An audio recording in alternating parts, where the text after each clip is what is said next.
로마서 5장 3절에서부터 5절까지 로마서 5장 3절에서 5절 말씀까지 다 함께 읽겠습니다. 다만 이뿐 아니라 우리가 환난 중에도 즐거워하나니 이는 환난은 인내를, 인내는 연단을, 연단은 소망을 이루는 줄 알미로다. 소망이 우리를 부끄럽게 하지 아니함은 우리에게 주신 성령으로 말미암아 하나님의 사랑이 우리의 마음에 부은 바 됨이니. 아멘. 생후 1년 만에 뇌성마비 판정을 받은 빌 포터. 그가 의지대로 할 수 있는 것은 오직 두 다리와 왼손 엄지와 검지뿐. 말조차 쉽게 할 수 없는 언어장애까지 갖고 있었는데요. 빌이 고등학교를 졸업한 이후 수차례 취직을 시도했지만요, 장애가 걸림돌이 돼서 하루가 멀다 하고 해고를 당하게 됩니다. 하지만 어머니는 시리에 빠진 아들에게 다시 한번 현실을 직시할 수 있도록 알려줍니다. 포기하든 다시 도전하든 선택은 너의 몫이라고 말이죠. 빌 포터는 다시 힘을 얻고 생활용품 회사 왓킨땡의 영업사원으로 취업문을 두드립니다. Give me the area nobody wants. 결국 영업사원들이 다섯거리던 빈민촌을 업무지로 확당을 받고요, 겨우 취직을 하게 됩니다.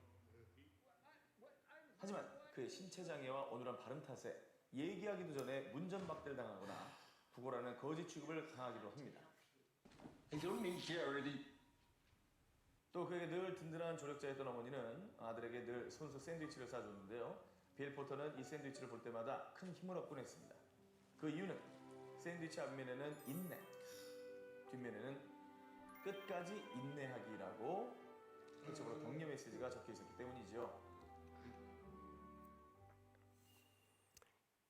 뇌성마비 판매왕이었던 빌 포터의 실화를 배경으로 한 영화의 일부분인데요. 실화를 배경으로 만든 영화인데 한번 찾아서 뇌성마비 판매와 방문 판매왕 빌 포터라는 키워드를 검색하셔서 한번 영화를 한번 보시고요. 이번에 우리가 함께 나눌 그리스도인의 품성은 인내입니다. 이렇게 늘 뇌성마비로 이렇게 힘들게 아무도 받아주지 않는, 끊임없이 도전하면서 결국 판매왕이 되는데, 그 어머니가 끊임없이 아이에게 가르쳤던 게 인내. 도시락을 싸주면서도 거기에 샌드위치에다 그렇게 늘 써서 끝까지 인내하며, 그래서 그 인내로 자기의 삶을 열어간 모습을 잠시 봤는데요. 인내의 반대말은 안절부절하지 못한다, 그러니까 포기한다라는, 포기를 하고 해야만 인내가 없는 게 아니라 그 과정 자체를 안절부절 못하면서 계속 불안하면서 지나가는 모습, 그것을 인내하지 못하는 모습이라고 정의를 했는데요. 우리 인내를 조금 전에 읽었던 것처럼 이렇게 정의를 합니다. 기한을 정하지 않고 하나님께서 주신 어려운 상황을 받아들인다. 그러니까 기한을 정하지 않고 데드라인이 설정되지 않은 상태에서 하나님께서 주신 어려운 상황들을 받아들이고 그것을 내가 뚫고 가는 거죠. 인내라고 하는 단어를 사용할 때 이 영어 표현하고 이 환자를 가리키는 표현하고가 맞닿아 있죠. 이게 patience라는 단어가 이 인내를 의미하지만 동시에 이게 이제 또 환자를 의미하는 단어로도 쓰여지는데요. 그러니까 다시 말해서 이 환자라고 이야기할 때 우리는 뭐 병원에 들어가면 늘 제일 먼저 묻는 거잖아요. 입원하면 언제 퇴원해요? 언제 다 나아요? 때로는 의사 선생님이 다 나았다고 퇴원하라 그래요. 근데 사실은 나은 게 아니죠. 나았다 그래서 퇴원하는데 약을 잔뜩 받아 가지고 오잖아요. 나았다고 해서 퇴원하는데 한 달 후에 오라 그러고 3개월 후에 오라 그러고 또 사진 찍고 또 하잖아요. 사실은 다 나은 게 아니라 입원하지 않아도 될 만큼 상태가 좋아졌을 뿐인 거죠. 여전히 온전하게 회복될 때까지는 인내해야 돼요.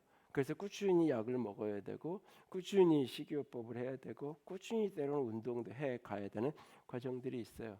그런데 어떤 사람은 그게 한 달이면 다 끝나는 사람이 있는가 하면, 어떤 사람은 그것을 뭐 1년 2년 지나도 여전히 계속해서 약을 먹어야 되고 계속해서 또 관리를 해야 되는 경우도 있고, 어떤 경우는 평생 이 약을 먹으면서 그냥 친구처럼 그렇게 살아야 된다라고 이야기할 때도 있잖아요. 그러니까 데드라인이 정해지지 않은 상태에서 끝이 언제인지 모르지만 내게 주어진 어려운 상황들을 받아들이는 것, 그것이 인내라고 우리는 표현합니다. 그래서 인내는 때로는 이제 뭐 영어 표현으로는 long suffer이라는 단어를 쓰기도 하는데, 이게 끝없는 시련, 뭐 긴 고통, 끝없는 괴로움, 이걸 인내라고 표현을 하기도 하잖아요. 그러니까 인내라고 말할 때 중요한 포인트 중에 하나가 뭐냐면 데드라인 없이 그게 언제까지인지 설정할 수 없는 상황에서 여전히 그 과정을 거쳐 가야 되는 것, 그것이 인내라고 할 수 있는데요. 우리가 인내해야 될 네 가지 다양한 영역을 좀 생각을 해 볼 수 있을 거예요. 어려운 상황이라고만 표현했는데, 우리가 인내한다고 할 때는 크게는 우리가 이제 사람에 대한 그리고 환경에 대한 이런 부분으로 이야기할 수 있을 거고, 조금 더 세분하게 이야기하면 이게 하나님에 대한 인내, 하나님이 내게 약속하신 약속이 이루어질 때까지 그것을 기다려야 되는, 하나님과의 관계 속에서 하나님이 약속하신 걸 붙들고 기다리는 과정도 인내의 여정이 필요하고, 때로는 자기 자신과 관련해서도 자기 자신을 참아주고 자기 자신을 바라봐 주는 것, 그것도 때로는 인내가 필요할 때가 많아요. 그리고 이제 다른 사람을 용납하고 다른 사람을 받아주고 수용하는 것, 이것도 인내가 되기도 하고, 다양한 삶의 문제들에 대해서 우리가 그것을 견뎌내고 그 문제들을 감당해내는 것, 이것도 인내죠. 인내라고 이야기할 때 다양한 영역이 그 속에 같이 얽혀 있을 거예요. 물론 우리가 대부분가 인내라 그러면 어떤 문제, 이 인내의 정의에도 어려운 상황, 문제, 상황 이렇게만 표현을 하지만, 그 상황 너머에 하나님이 왜 약속을 이루어 주지 않지? 이런 상황을 만들어 놓은 저 사람이 얼마나 나는 너무 받아들여지지 않고 너무 힘든, 또는 이런 상황을 이렇게밖에 반응하지 못하는, 이런 상황 뭐 어떻게 보면 나만 겪는 일 아니고 누구나 겪을 수 있는 일이고 또 겪어가는 일인데, 나는 왜 이렇게 이런 상황만 되면 이렇게 극단적으로 힘들고 이러는지, 이런 내 모습을 받아들이는 것도 참 쉽지 않을 때가 있죠. 규음이라는 성경학자는 내가 처음 믿기 시작할 때는 이웃에 대해서 참는 게 제일 힘들었다. 그러나 이제 신앙이 성장하는 과정을 지나가면 지나갈수록 가장 참기 힘든 건 바로 나 자신이 되었다라고 이야기하죠. 그러니까 신앙하면 할수록 어떤 의미에서 자기 자신을 보는 게 넓어지기 시작하거든요. 내 모습이 더 많이 보여지기 시작하거든요.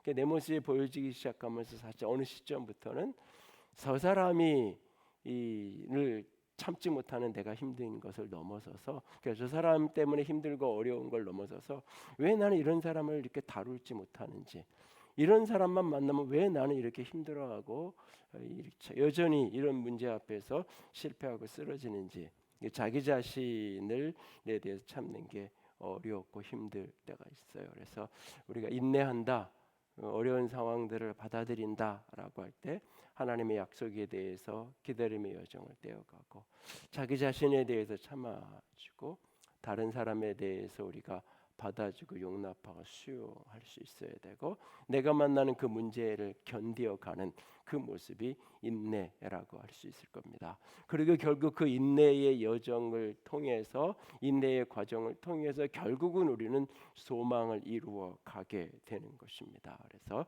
소망을 이루어내는, 마침내 이루기 원하는 그 소망의 자리까지 이루기 위해서 우리가 인내하려면 어떻게 해야 할까요? 소망을 이루는 이 인내의 사람이 되려면, 소망이 이룰 때까지 궁극적으로 인내하려면 우리는 어떻게 하면 인내를 좀 잘 할 수 있을까라고 하는 부분을 조금 더 살펴보기 원합니다.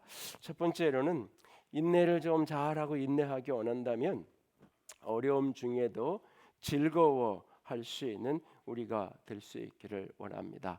오늘 함께 읽던 본문 로마서 5장 3절 상반절 부분 보면, 다만 이뿐 아니라 우리가 환난 중에도 즐거워하나니, 환난은 인내를 이렇게 이어지는데요.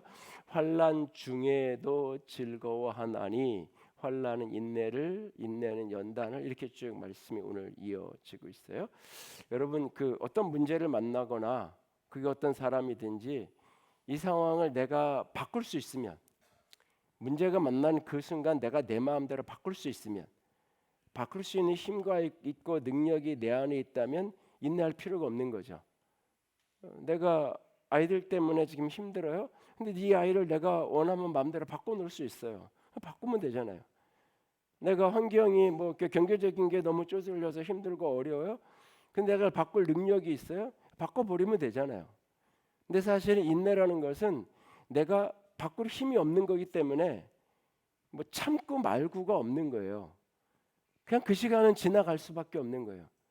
자식이 속이 썩이는데 그 뭐 이걸 너는 이제 내 아들 아니야, 뭐 내쫓을 수는 있어도 내 마음에서 지워버릴 수는 없잖아요. 어? 이게 그러니까 환경이 힘들고 어려운데, 경제적으로 어려운데 나는 뭐 이걸 내 마음대로 바꿔낼 수 없으니까 계속 나는 내가 인내하든 인내하지 않든 계속 그냥 그 상황은, 경제적으로 어려운 상황은 지나갈 수밖에 없는 거예요. 그러니까 인내라는 것은 그냥 그 상황을 어쩔 수 없이 그냥 이렇게 지나가는 그런 모습을 이야기하는 게 아니에요.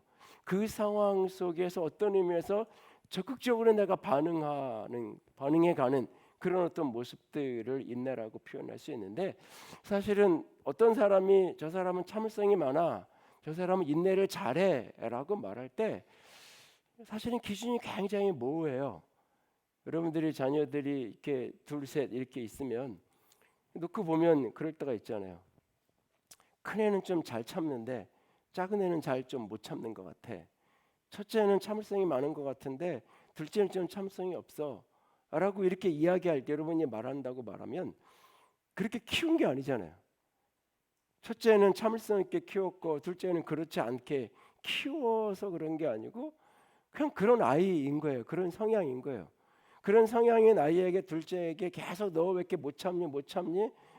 근데 자긴 그냥 그런 상황이 된 거예요. 이렇게 경제적으로 어렵고 힘들면 그냥 나도 모르게 짜증이 나고 원망이 나고 불평하는 소리가 나는 거예요. 근데 첫째는 불평하는 말은 안 했고 짜증은 안 냈는데, 그럼 쟤는 잘 참는 것 같았는데 속으로 골마서 어느 날 보니까 사춘기 청년기에는 전혀 그런 문제가, 부모가 좀 경제적으로 어렵고 그래도 별로 불만 없이 잘 자라는 것 같았는데 어느 날 보니까 나중에 가서 성년이 돼서 엉뚱한 대로 튀어서 엉뚱한 모습에서 문제가, 제가 어렸을 때 이게 참 힘들었는데 표현을 못하고 살았구나, 이래서 나중에 나타나는 경우도 종종 있잖아요. 그러니까 인내 뭐 하면 되는 거라고 말할 수 있어요. 그리고 하면 돼요. 그냥 그냥 지나가는 거니까 이러든지 저러든지 지나가는 거잖아요. 그러면서 우리가 이 또한 지나가리 뭐 이런 찬양도 하잖아요. 그냥 지나갈 거잖아요. 그런데 그 상황은 결국 지나갈 거예요. 뭐 아무런 문제가 해결이 안 되면 그냥 문제 놔둔 채로 내가 떠날 거예요. 죽으면 끝이겠지 뭐 이런 이야기들을 하잖아요.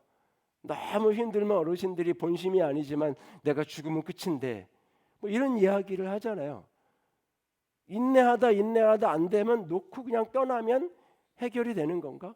그럼 이 시간들은 그냥 그렇게 그 고통 속에 그냥 지나가 버리는 그 시간, 데드라인은 언제인지 모르고, 그럼 이 모습 자체가 그냥 인내라고 할 수 있는 건가?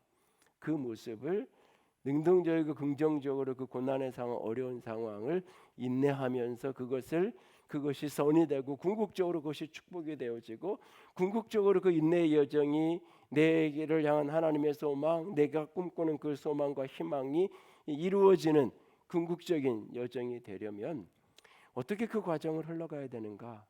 가장 중요한 것 중에 하나가 뭐냐면 그 과정 속에서 작은 즐거움을 찾아가는 거예요. 환난 중에도 즐거워하는 거예요. 어려운 중에도 즐거워하는 거예요. 어려운 중에도. 제가 군대 가서 입대 1월 달에 겨울철 1월 9일 날 입대했는데, 그러니까 지금도 입대한 첫날에 논산훈련소에서 코나를 딱 돌게 부모님들이 보고 있는 그 시선이 있을 때까지는 막 존댓말 쓰고 그러시면 안 돼요 막 이러더니 코나를 딱 돌자마자 요즘에는 뭐 그렇게까지 욕은 안 할 텐데 세상에서 처음으로 들어봤던 욕들이 막 쏟아지면서 딱 부모님들의 시선에서 딱 돌아선 순간부터 뭐 그랬던 기억이 나는데 예? 그때 그 우리 분대장한테 처음 들었던 아마 요즘도 그런 얘기들을 훈련시키는 분들이 하시는지 모르겠는데 피할 수 없으면 즐겨라라는 이야기를 하더라고요. 피할 수 없으면 즐겨라.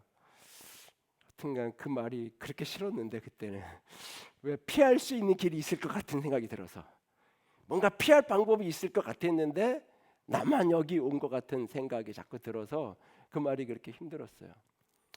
근데 사실 인생은 고통에서 시작해서 고통으로 가는 거잖아요. 어머니의 태중에 있는 세상에서 가장 칠흑 같은 어두움에서 저 무덤 어두움으로 가는 게 고통 인생이잖아요.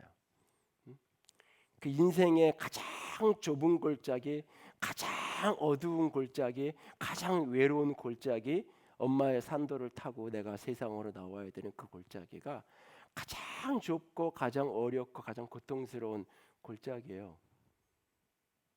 요즘에는 엄마들이 그래서 애가 머리 찌그러진다고 그래서 일부러 수술을 해가지고 아이를 꺼내겠다고 이야기하잖아요. 그 머리가 찌그러져야 될 만큼 때로는 고통을 겪으면서 산도를 타고 나오는 게 인생이잖아요. 그렇게 해서 나오자마자 무슨 인생에 한이 많다 그렇게 목 놓아 울잖아요. 근데 목 놓아 우는 그 모습을 보면서 모든 사람은 다 행복해해요. 왜? 이게 이렇게 우는 거 보니까 얘가 호흡과 뭐 장기와 모든 게 정상이구나.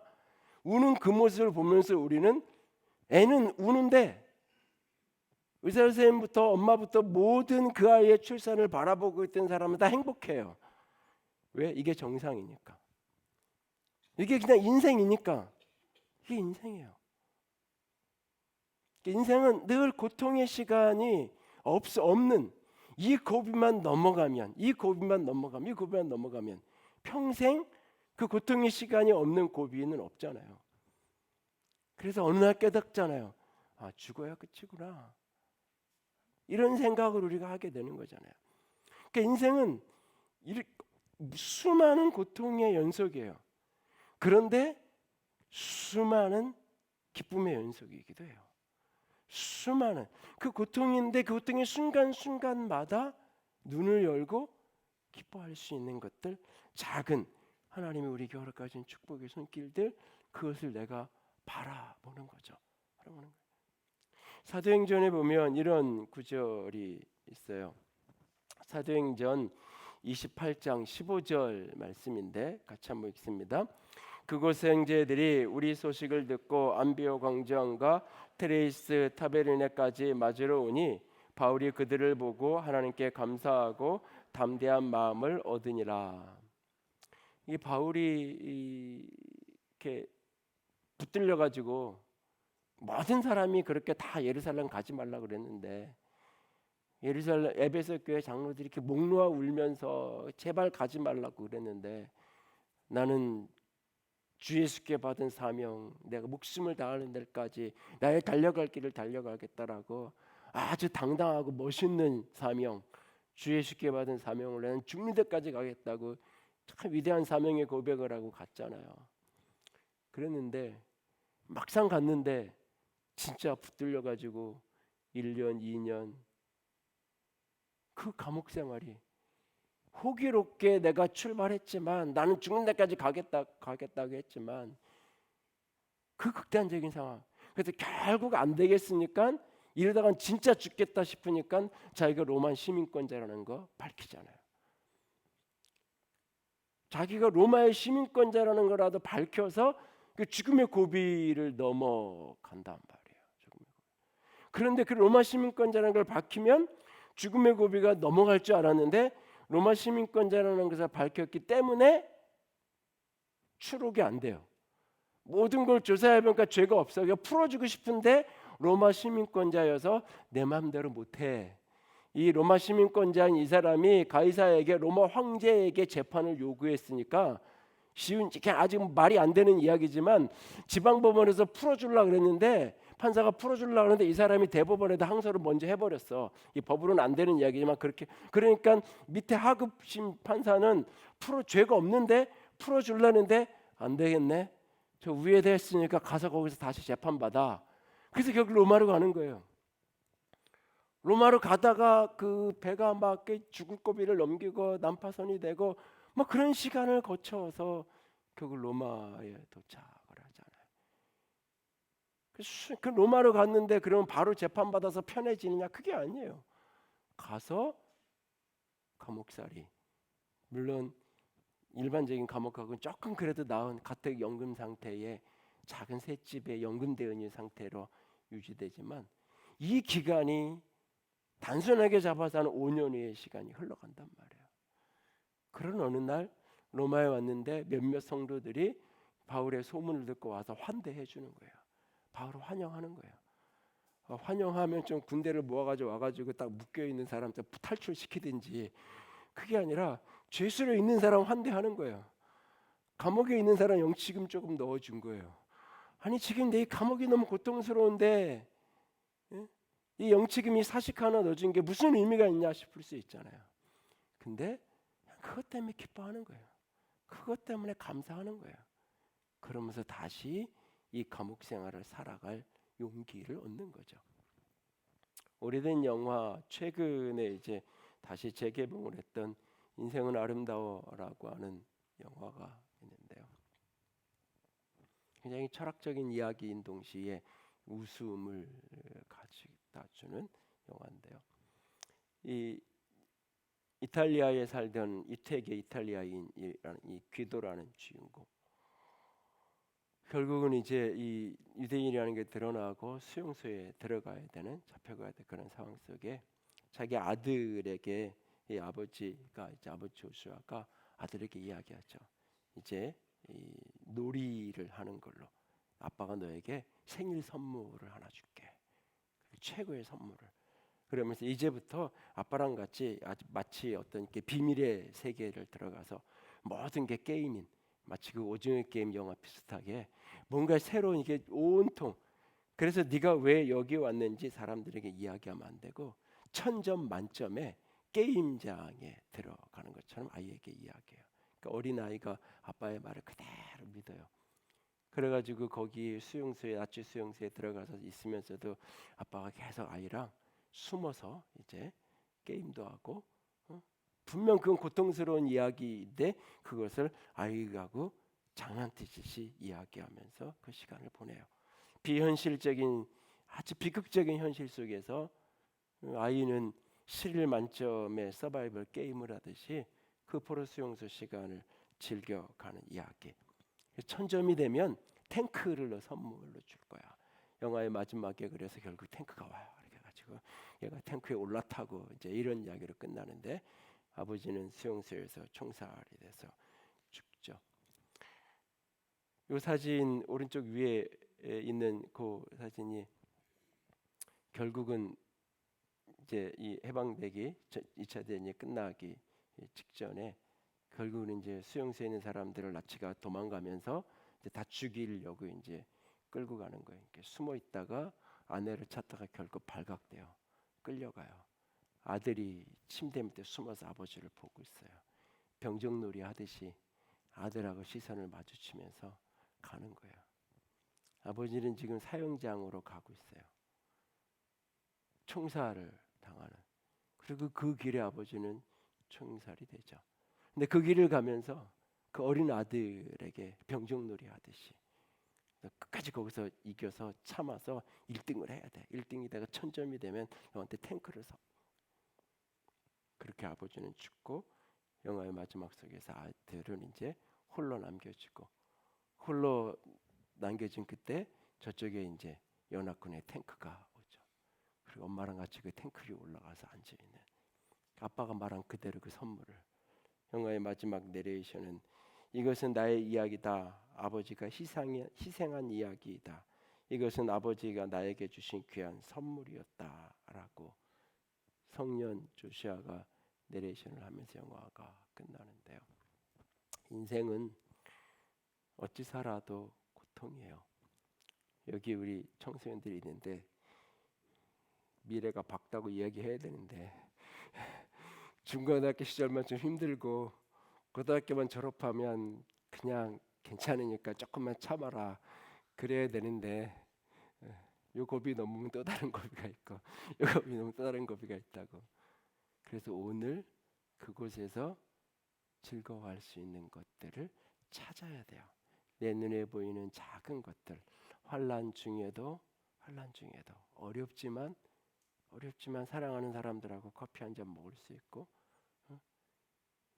된장찌개에 밥 한 그릇 같이 나눠 먹을 수 있는 그 순간을 즐기는 거예요. 내일 저녁이 어떻게 될런지는 모르지만, 내일 내가 밥을 먹을 수 있을지 없을지 모르지만, 오늘 내가 식탁에서 앉아서 나눌 수 있는 것 때문에 감사하고 기뻐하고 그냥 그것을 즐기는 거죠. 그 작은 것들을. 이 작은 것들을 즐기다 보니 어느 날 그날이 오는 거잖아요. 우리 집사람들 중에 가끔 이렇게 카톡 대문 사진이나 핸드폰을 슬쩍 이렇게 보면 거기에 사진에 애는 벌써 지금 대학 갔고 뭐 이렇게 직장 생활 하는데 거기에 애들 4-5살 때 사진 이렇게 있는 게 슬쩍 보일 때가 있어요. 그때를 기억하면서 오늘을 참는 것 같은데 그때를 기억하면서 오늘을 견뎌가고 오늘을 참아가고 그런 것 같은데 평생 하는 효도는 그때 다 한다고 7살 전에 평생 할 효도를 다 한다고 얘기하거든요. 근데 지금 5-6살 아이들 키우는 엄마들한테 그 얘기하면 열받아요. 그 얘기하면 너무 힘든데 얘 빨리 초등학교 가고 나 좀 자유로워졌으면 좋겠는데 그 얘기하는데 애가 평생 효도 그때 다 하는 거야. 그거 즐겨. 이렇게 얘기하면요 짜증나죠. 근데 똑같이 짜증냈던 사람이 10년, 20년 지나면 또 다른 얘기를 해요. 지금 힘들다고 하는데 또 나보다 연배가 10년, 20년 많은 분들은 힘들어도 그때가 좋아라고 이야기할 때가 참 많죠. 우리는 남의 인생을 보면서 참 그런 얘기를 많이 하는데 오늘 지금 이 순간 나는 인내해야 돼, 참아야 돼, 견뎌야 돼 하지 마시고 어려운 중에도 즐거워할 만한 것, 어려운 중에도 감사할 만한 것, 어려운 중에도 즐거워할 만한 거리가 뭐가 있을까? 내 삶의 눈을 열고 주변을 그냥 다 바라보세요. 분명히 보이는 게 있을 거예요. 그것을 인하여서 즐거워하면 감옥 속에서 떠오르는 그 햇빛 잠깐 1시간여밖에 안 들어오는 그 해를 기다리면서 그 햇빛을 보면서 그 독방 속에 수년을 살면서도 하루에 1시간 남짓 들어오는 해를 기다리고 그 햇빛에 감사하고 그 햇빛이 비춰주는 어느 구석에 그 틈 사이로 벽돌 사이로 작은 이끼가 올라오고 작은 야생화 하나가 애성초 하나가 올라오는 걸 보면서 기뻐하고 감사하고 그거 자라가는 걸 보며 행복해하고 그런 시간들이 쌓여서 어느 날 추록을 하게 되고 자유가 찾아오게 되는 거죠. 그냥 죽으면 죽으리라 이악 물고 견뎌지는 게 아니에요. 어려움 중에도 즐거워할 것을 찾아서 즐거워하십시오. 그리고 두 번째는 굳건한 인격으로 빚어지십시오. 굳건한 인격으로 빚어지십시오. 여러분이 빚어가는 게 아니에요. 내가 나를 만들어가는 게 아니에요. 그 상황을 받아들여 거기에 내어드려서 자신이 빚어질 수 있도록 내어줄 수 있기 원합니다. 이 인내의 정의를 들여다보면서 고민이 있어요. 여기에 이 하나님께서 주신이라는 이 표현이 우리를 고민스럽게 해요. 인간의 언어와 인간의 이성과 논리의 한계 속에서 설명이 불가능한 이 단어 외에는 쓸 수가 없는 하나님께서 주신 이 말을 삐딱하게 읽으면 하나님이 가해자잖아요. 그냥 조금 견딜 만한 조금 다른 사람들도 그냥 비슷하게 만나는 어려움 정도라면 이거는 뭐 하나님이 주신 거예요. 이 말이 불편하지 않아요. 근데 나만 너무 힘든, 나만 죽을 병에 걸리고 나만 오늘 너무 힘든 극단적인 상황에 내몰리는 상황이 됐을 때 이게 하나님이 주신 거라고, 이게 하나님이 주신 거라고, 뒤에 이게 나를 연단하기 위해서 뭐 정금같이 다 이 사실은 받아들이기가 어려운 상황이 되는 거예요. 하나님이 주신 이걸 하나님을 가해자의 위치에 놓고 보면 이 말은 참 어려운 말이에요. 이해하고 받아들이기가 사실은. 근데 이 말밖에는 쓸 수 있는 말이 없어요. 사실 하나님을 가해자의 위치에 둔 표현이 아니에요. 하나님을 가해자라는 의미, 그 어떤 고난이든 어려운 일의 원인자, 인과율적인 개념, 우리는 인과율의 개념이 강해서 하나님께서 주셨다라고 표현하고 하나님께서 우리에게 주신이라고 표현하면 하나님을 원인자의 자리에 갖다 놓는 거예요. 원인이 하나님 때문이라고 갖다 놓는 거예요. 인과율의 개념으로 모든 인생의 문제를 풀려고 하니까 인과율의 법칙 안에 갇힌 의미의 하나님이 주셨다는 표현이 아니에요. 인과율을 뛰어넘는 하나님이 그 모든 것 속에 일하시고 계신다라는 믿음의 고백이에요. 하나님이 이 모든 것 속에 간섭하시고 선하신 하나님이 이 모든 상황을 악을 섬게 할 것이라는 믿음의 고백이에요. 요셉의 이야기를 하면서 말씀드렸잖아요. 형들이 나를 팔은 게 맞아요. 그런데 하나님이 하신 거예요. 원인은 형들이 나를 시기해서 팔아먹은 거예요. 그런데 그것을 하나님이 그 악을 선이 되게 하셨어요. 그 일 속에도 하나님이 계셨기 때문에. 그래서 더 큰 인간의 인과율과 이 세상의 모든 원리를 다 뛰어넘는 차원에서 하나님이 허용하셨다.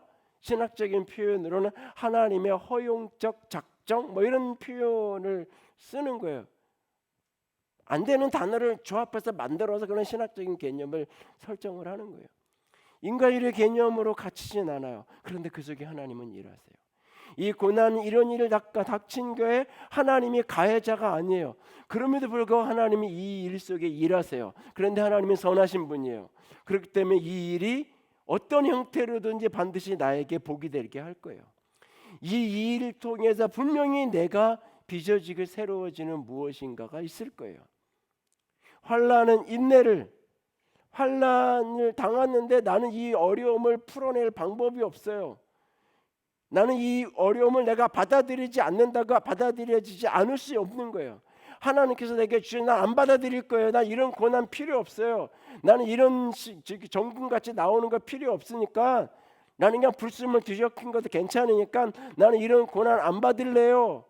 내가 할 수 있어서 안 받을 수 있다면 안 받으면 되죠. 안 받을 수 없는 게 환난이 그냥 밀려온 거예요. 어려움이 밀려온 거예요.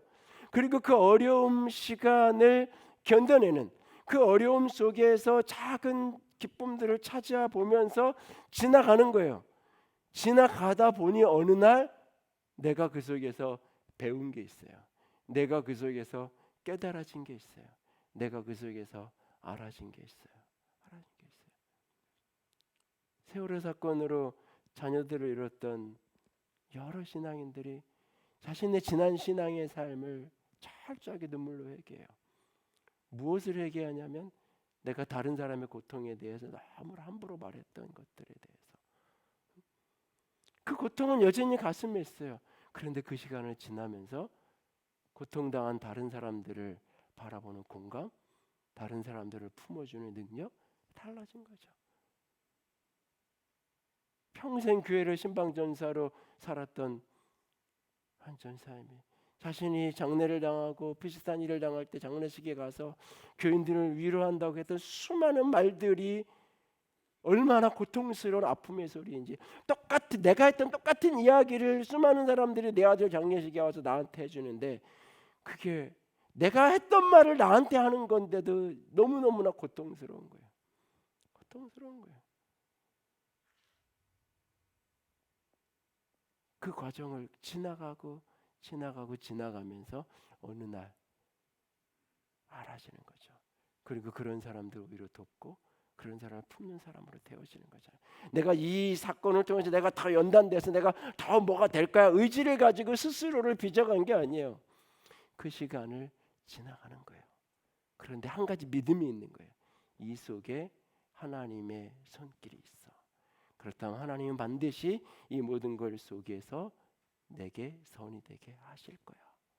그래서 오늘 본문 5장 3절 4절 하반절 끝에 가면 알민이라 이렇게 내가 이거를 아는 거예요. 느끼는 게 아니라 아는 거예요. 아는 거예요.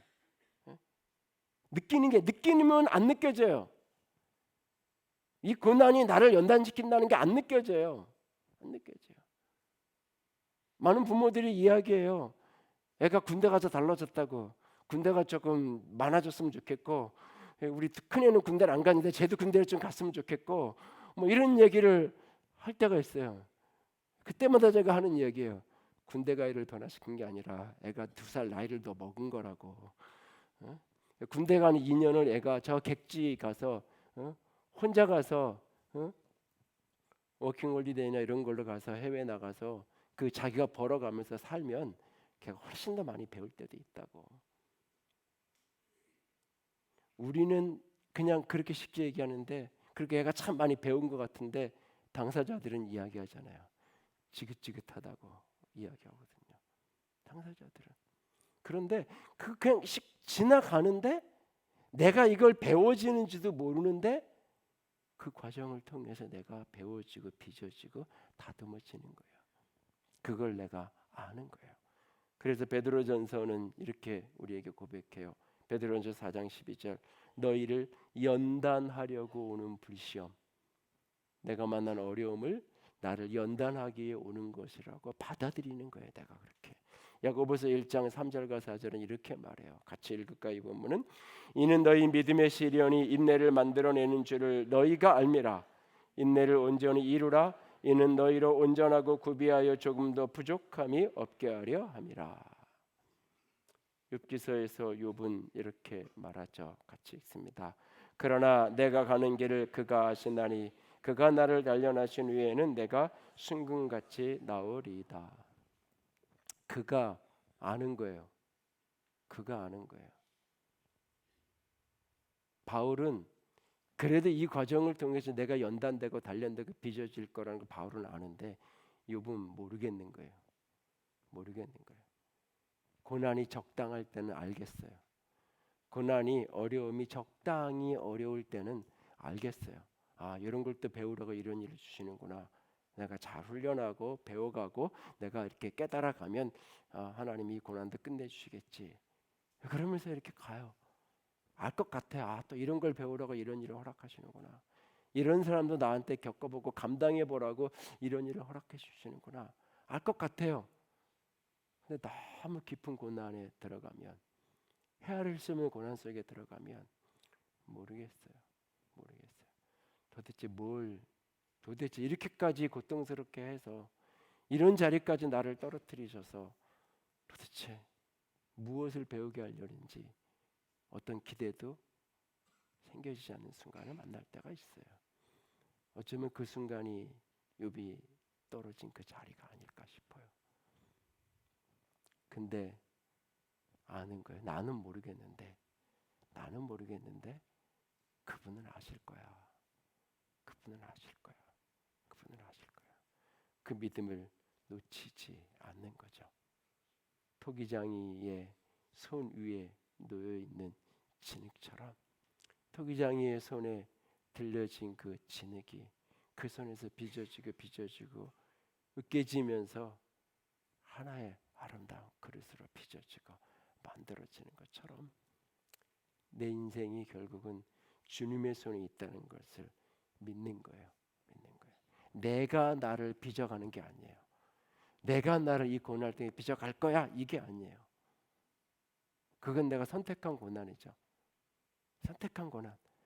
제자훈련을 시작하고 나서부터 내가 왜 이걸 한다 그랬나 후회하는 분들이 종종 계세요.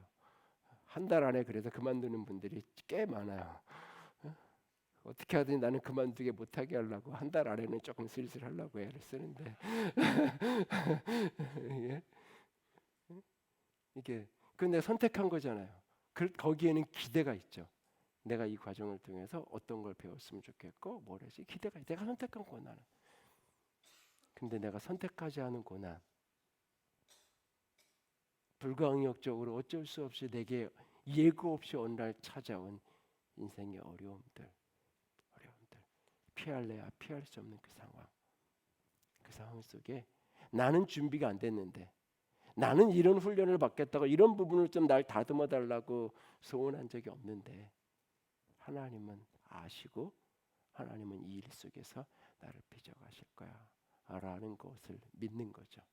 그래서 그분의 손에서 빚어져 가는 거예요. 인내의 과정은 그 속에 있는 작은 즐거움들을 찾아 즐기는 여정, 그 작은 것들 여전히 힘들지만 그럼에도 불구하고 여전히 죽고 싶은데 떡볶이가 먹고 싶다라고 수년 동안 우울증으로 앓던 한 친구가 쓴 고백이잖아요. 진짜 죽고 싶은데 떡볶이가 생각나는 거예요. 떡볶이를 먹는 순간 너무 행복해요. 근데 동시에 죽고 싶어요. 그럴 수 있는 거예요, 때로는. 근데 그 순간 그냥 내가 이런 마음에도 무슨 떡볶이를 먹어? 아니요. 그 떡볶이를 사서 그냥 먹으면서 그 순간을 그냥 기뻐하는 거예요. 순간이라도 그 매운맛에라도 죽고 싶은 생각이 잊혀질 수 있다면, 잠시 놓아질 수 있다면 하면 돼요. 그렇게 하루하루를 지나가면서 살아가는 거예요. 그러면서 어느 날 내 자신이 빚어져 가는 거예요. 그리고 마지막 세 번째는 마음을 사랑으로 채워가야 돼요. 내 마음을 하나님의 사랑으로 채워가셔야 돼요. 5장 5절 같이 읽습니다. 소망이 우리를 부끄럽게 하지 아니함은 우리에게 주신 성령으로 말미암아 하나님의 사랑이 우리 마음에 부은 바 됨이니. 하나님의 사랑이 우리 마음에 부은 바 됨이니. 에베소 3장 17절에서 19절까지 사도 바울이 교회를 위해서 기도하는 장면이에요. 같이 읽습니다. 믿음으로 말미암아 그리스도께서 너희 마음에 계시게 하시었고 너희가 사랑 가운데에서 뿌리가 박히고 터가 굳어져서 능히 모든 성도와 함께 지식에 넘치는 그리스도의 사랑을 알고 그 너비와 길이와 높이와 깊이가 어떠함을 깨달아 하나님의 모든 충만하신 것으로 너희에게 충만하게 하시기를 구하노라 라고 말씀하고 있어요. 하나님의 사랑을 얼마나 넓은지, 얼마나 깊은지, 얼마나 그게 큰지 그것을 너희들이 좀 깊이 알게 되기를 원한다. 그걸 기도하고 있는 모습이죠. 문득 그런 생각을 해봤어요. 예수님은 어떻게 그 십자가를 견뎌낼 수 있었던 것일까? 하나님이셨던 그분이 사람이 되는 것도 거기서부터 고통인데 온 우주의 통치자여 창조자이신 그분이 그냥 내버려만 두면 죽을 수밖에 없는 존재. 그게 막 태어난 아이는 그냥 그대로 놔두면 죽는 거잖아요. 누군가가 돌봐주지 않으면.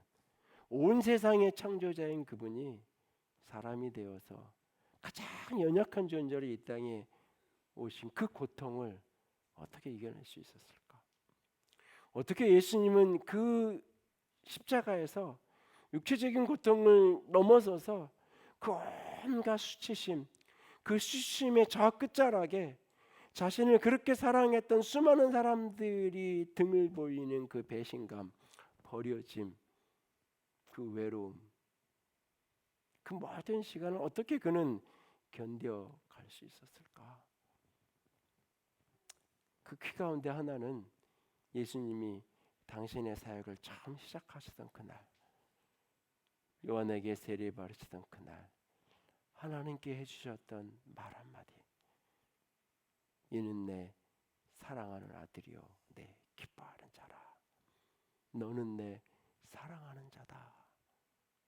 그 고백과 더불어 성령이 비둘기처럼 내려오잖아요. 성령이 비둘기처럼 내려오는 그 모습 속에 내면 깊이 하나님의 사랑이 사로잡히는 거죠. 그가 십자가의 길, 그 마지막 고난의 주간을 가시기 직전에 변화산한 산상에 오르셔서 베드로와 야고보 요한과 셋이 그 어느 산에 올랐을 때 하나님이 영광 가운데 예수 그리스도 그가 사람이 아닌 하나님이시라는 것을 그 제자들 세 명에게 변모되는 모습으로 보여주시는 그날 하나님이 말씀하시잖아요. 그날에는 당신의 아들에게 하는 얘기가 아니라 베드로에게, 야고보, 요한에게 들려주는 거예요. 저는 내 사랑하는 아들이야. 하나님이 직접 얘가 내 사랑하는 아들이야라고. 예수님이 하나님의 음성을 직접 듣는 장면이 성경에 딱 2번 나오는 거예요. 다른 모든 장면은 내면의 곧 교통함 속에서 느끼는 거예요. 깊은 묵상과 기도 속에서 영과 영으로 교통하는 거예요. 아버지의 교통이. 근데 마치 친구가 옆에서 이야기하듯이 사람의 말소리가 들리듯이 하나님의 음성을 2번 듣는데 똑같은 이야기를 듣는 거예요. 한 번은 나한테 너는 내 사랑하는 자고 내 기뻐하는 자야라고 나한테 얘기하시는 거고, 또 하나는 내가 여기 있는데 내 친구한테 얘는 내 사랑하는 아들이고 내 기뻐하는 자야라고 가르쳐주는, 하나님은 나를 사랑하는 그 사랑이 결국 모든 것을 이기게 할 거고, 그 사랑이 이 죽음보다 크고, 이 사랑이 이 죽음의 고통을 능히 이기게 할 것이라는 그 사랑의 확신, 이 마음에, 이 가슴에 그 사랑이 가득 채워졌기에 그는 그렇게 그 길을 걸어갈 수 있었던 거예요. 그 마지막 겟세마네에서 그 기도하시는 그 처절한 눈물의 그 기도 속에서도 수만 가지 기도가 있었겠지만 그 기도의 끝자락에는 결국은 하나님이 나를 얼마나 사랑하시는지, 너는 내 사랑하는 자라는, 너는 내 사랑하는 자라는 그 확신이 가슴에 있는 거예요. 어떤 사람이 성령으로 충만한 사람일까요? 어떤 사람이 하나님의 영으로 가득한 사람일까요? 이 마음에 하나님의 사랑이 가득한 사람이에요. 우리에게 주신 성령으로 말미암아 하나님의 사랑이 우리 마음에 부음받음이니 소망이 우리를 부끄럽게 하지 않을 거다. 소망이 우리를 부끄럽게 하지 않을 거다. 내가 꿈꿨는데, 나는 이런 비전이 있어요, 난 이런 사람이 될 거예요 외치고 다녔는데 그 소망이 현실이 되지 않으면 내 외침이 한낱 일장 춘몽에 불과한 부끄러운 것이 돼버리잖아요. 근데 내가 외쳤던 그 소망이 실제가 될 때 내 소망은 부끄러운 것이 아니라 자랑이 되잖아요. 하나님의 사랑으로 말미암아, 사랑으로 말미암아 너희의 소망이 부끄러움이 되지 않을 거라고 우리에게 말씀하고 계세요. 오늘 인생을 살면서 어떤 시즌을 요즘 지나가고 계시나요? 하나님이 너무 참 많이 기다렸는데 여전히 응답이 없어서 힘드신가요? 어떤 사람 때문에, 어떤 문제 때문에, 나 자신 때문에 너무 괴로우신가요? 여전히 그게 힘들지만, 여전히 그게 어렵지만, 여전히 이게 고통스럽고 아프지만, 어려움 중에도 오늘 잠깐 웃을 만한 이 순간, 그냥 이 순간만이라도 그냥 행복하게 웃을 수 있는 아이스크림 하나를 물고 그 아이스크림을 다 먹는 그 시간만이라도 행복할 수 있다면 그 시간은 그 아이스크림 맛을 즐기고 기뻐하고, 다 놓고 나서 그 다음에 또다시 괴로워하더라도 그냥 그 순간순간 그것을 즐기십시오. 즐거워하십시오. 그리고 그 위에 하나님의 선한 손길이 있다는 것을 믿음으로 바라보십시오. 하나님이 반드시 나를 빚어 내실 거예요. 단단한 인격으로 그가 빚어 가실 거예요. 그리고 내 마음에 여전한 하나님의 사랑을 채우는, 십자가 앞에 엎드려져서 주의 음성을 들으며 그 말씀 앞에 엎드려져서 내 마음을 사랑으로 채워 오늘도 모든 어려움들을 이겨낼 수 있는, 견디고 참아내고 마침내 소망을 이루는 우리가 될 수 있기를 부탁을 드립니다. 찬양합니다. 주님은 신실하고 항상 거기 계시네, 주 사랑은 뭐라 할까. 함께 고백하며 나아갑니다. 주님은 신실하고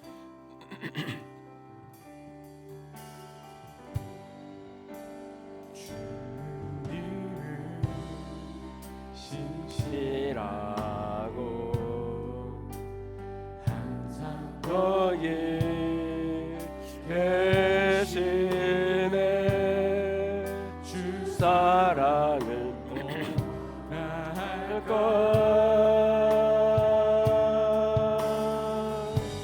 주 사랑이 내 생명보다 귀하고 주 사랑이 파도보다 더 강해요.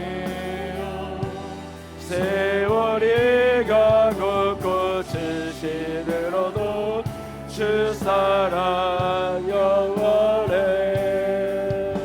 주님 사랑 신실해요. 주님은 신실하고 항상 거기 계시네. 거기 계시네. 주 사랑을 뭐라 할까.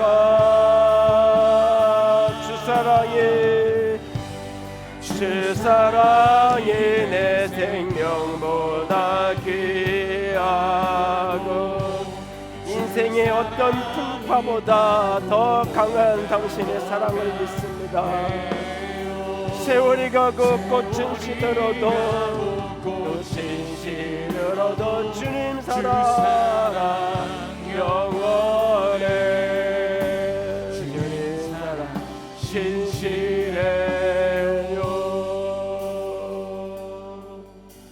함께 기도하며 나아갑니다. 주님 사랑만으로 가득하게 하시옵소서. 여전히 내 삶은 버겁고 어렵지만 주님 작은 즐거움을 볼 수 있는 눈을 열어주세요. 하나님의 손이 내 위에 있음을 볼 수 있는 믿음의 눈을 열어주세요. 내 가슴에 당신의 사랑으로 가득하게 채워 주시옵소서. 같이 기도합니다. 사랑의 하나님, 영광의 하나님, 영광이신 주님만을 바라봅니다. 사랑이신 주님만을 바라봅니다. 생명이신 주님만을 바라봅니다. 거룩하신 주님만을 바라봅니다. 나의 하나님, 나의 하나님, 나의 하나님, 나의 하나님, 우리를 도와주시오. 오 주님, 오 주님, 오 주님, 오 주님, 오 주님, 예 주님 도우시옵소서, 도우시옵소서. 예 주님 도우시옵소서. 예 주님 붙들어 주시옵소서. 예 주님 감사하게 하시옵소서. 예 주님 영광으로 사랑으로 주의 길을 걸어갈 수 있도록 하나님을 여시옵소서. 주의 생명을 여시옵소서. 주의 충만함으로 기름 부어주시옵소서. 아버지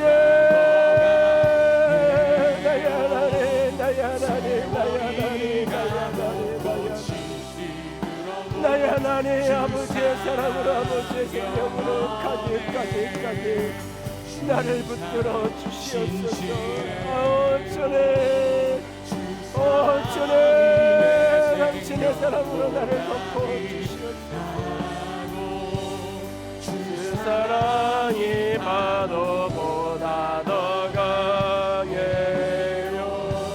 세월이 가고 꽃은 시들어도 주 사랑 영원해. 주님 사랑 신실해요.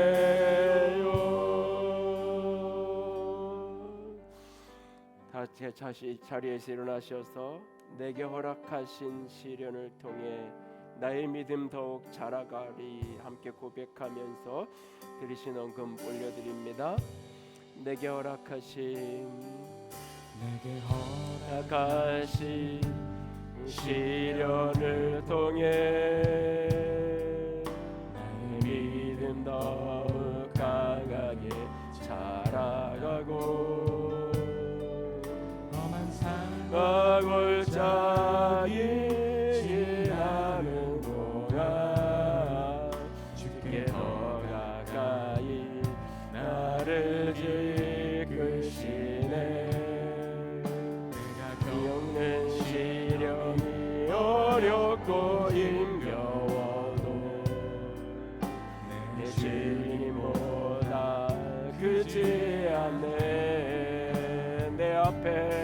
내 바다가 갈라지지 않으며 주여 나로 나를 걷게 하리. 나는 믿네 주의 능력으로 내 산으로 깨리. 나는 믿네 주의 능력으로 담대히 나가리라. 주와 함께 싸워 승리하리라. 날마다 믿음으로 나 살아가리. 나는 믿네 주의 능력으로 내 삶 새롭게 되리. 나는 믿네 주의 능력으로 담대히 나가리라. 주와 함께 싸워 승리하리라. 날마다 믿음으로 나 살아가리. 영광의 하나님 믿습니다. 내가 알 때뿐만 아니라 내가 알 수 없는 도대체 모르겠는 그날도 하나님은 알고 계시고 하나님은 아름답게 하고 계심을 믿습니다. 선하신 주님 믿고 오늘 그 주님의 사랑을 가슴에 가득 품고 능히 어려움을 받아들이며 그 속에서 굳건한 단단한 인격으로 빚어지고 또 빚어지는 주의 사람들 되게 하여 주시옵소서. 감사합니다. 주님 찬양합니다. 우리 주님 예수님 이름으로 기도드렸습니다. 아멘. 이제는 우리 주 예수 그리스도의 은혜와 하나님 아버지의 놀라우신 사랑하심과 성령 하나님의 교통하시며 기름 부으심이 주님의 선하심을 믿고 오늘도 그렇게 빚어가기로 작정하는 기쁨 가운데 주의 사랑 붙들기로 작정하는 모든 이들 위해 이제로부터 영원토록 함께 있을지어다. 아멘.